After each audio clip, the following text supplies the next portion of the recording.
Assalamualaikum warahmatullahi wabarakatuh. Kami dari kumpulan sukarelawan Atlet Puan akan mengadakan aktiviti sukarelawan di Pantai Bayu Senja yang terletak di Batu Feringgi. Kemudian kami akan bergerak di Audi Dream Farm yang terletak di balik pulau. Nantikan. Sekarang kita akan bergerak ke Pantai Bayu Senja di Batu Feringgi. Jom.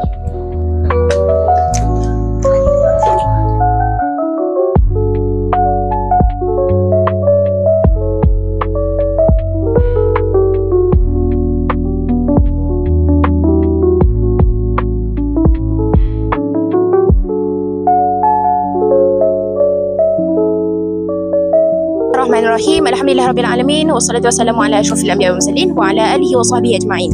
Jadi saya Aisyah Siddiqah binti Damai di sini bersama dengan pegawai MBPP Encik Muhammad Hanif. Jadi saya akan bertanya sedikit soalan tentang kebersihan dan juga tentang kehidupan beliau dengan beberapa soalan. Apakah nama panjang Encik dan juga berapakah umur Encik? Okay, bismillahirrahmanirrahim. Assalamualaikum warahmatullahi wabarakatuh. Saya Muhammad Hanif bin Abdul Hamid, berumur 42 tahun. Bekerja sebagai pembantu kesihatan awam di Majlis Bandaraya Pulau Pinang. Pandangan tentang program sukarelawan yang dijalankan oleh sukarelawan dengan Majlis Pulau Pinang. Apakah pandangan Encik?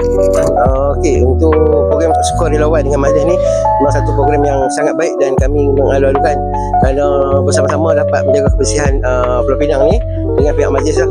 Kalau dari segi kami sendiri nak mengambil tanggungjawab ni bukan satu yang mudah lah untuk kami, jadi perlu juga sokongan-sokongan daripada sukarelawan, private sekolah, pihak hotel. Pengalaman bekerja sebagai MPPP dan juga MBP. Pengalaman tu bekerja macam-macam benda lah yang ada.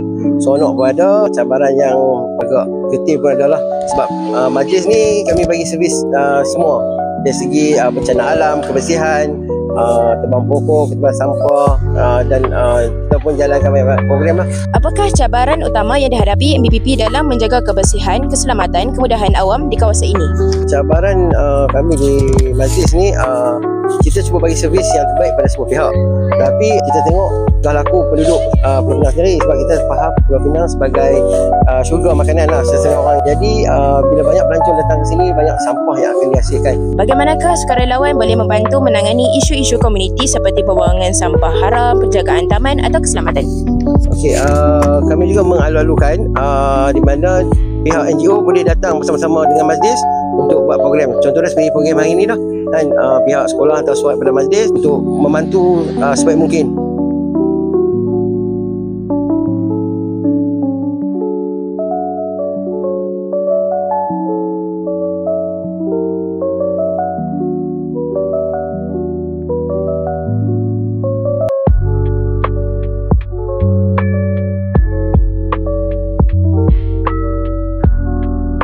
Selamat tengah hari, kami berada di Audi Dream Farm dari Sekolah Menengah Atlet Puan. Sekarang ni kami bersama dengan ownernya. Kami akan tanya soalan sedikit, boleh?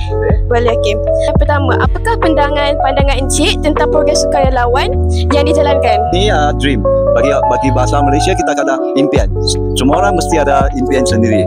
Yang impian itu maksudnya masa depan kita ambil juang. Yang kedua, apakah visi dan misi Audi Dream Farm dalam menjaga kebersihan dan kelestarian alam sekitar? Environment itu yang penting bagi semua masyarakat. Iaitu yang environment itu berkaitan dengan pencemaran udara, dengan natural, dengan kebersihan. Yang ketiga, sejauh mana pentingnya peranan sukarelawan dalam mengekalkan kebersihan di Audi Dream Farm?